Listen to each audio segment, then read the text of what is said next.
Inaresto ng pulisya ang babaeng nasa likod umano ng serya ng rentangay o yung pagtangay sa mga nirerentahang sasakyan.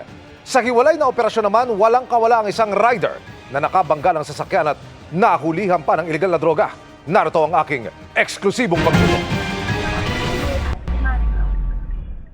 Papatawid ng Rizal Avenue sa Santa Cruz, Maynila ang sasakyang ito ng tamaan sa bumper ng isang motorsiklo. Nahagip ito ng rear camera ng binangga. Supply kami. Sa anak ko. Ano yun? Hindi huminto ang motorsiklo na maya-maya'y hinahabol na ng dalawang nakauniforming miyembro ng PNP-HPG. Tumigil ang daloy ng trapiko kaya hindi na nakuhanan ang sumunod na mga tagpo. Pero ang rider ng motorsiklo nahuli rin ng mga pulis sa di kalayuan. Wala na nga siyang suot na helmet, nahulihan pa ng kontrabando.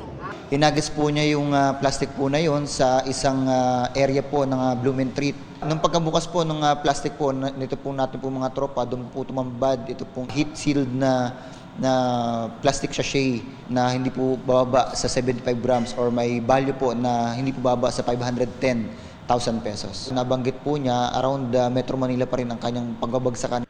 Hindi nagbigay ng komento ang suspect. Sa hiwalay na operasyon, nadakip din sa bisa ng patong-patong na warrant of arrest sa mga kasong karnaping at estafa ang babaeng nasa likod umano ng serye ng nakawan ng kotse sa pamamagitan ng rentangay scheme.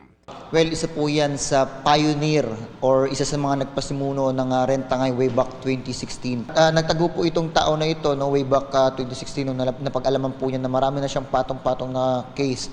Ayon sa HPG, nasa higit 45 ang warrant of arrest na inilabas ng korte laban sa suspect. Sa court na lang po ako magpapaliwanag at ididepensa yung sarili ko.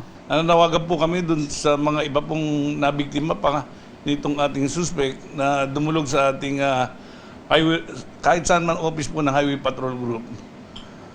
Nang sa ganun ay maisama yung kaso. Para sa GMA Integrated News, Emil Sumangil, Nakatutok, 24 Oras.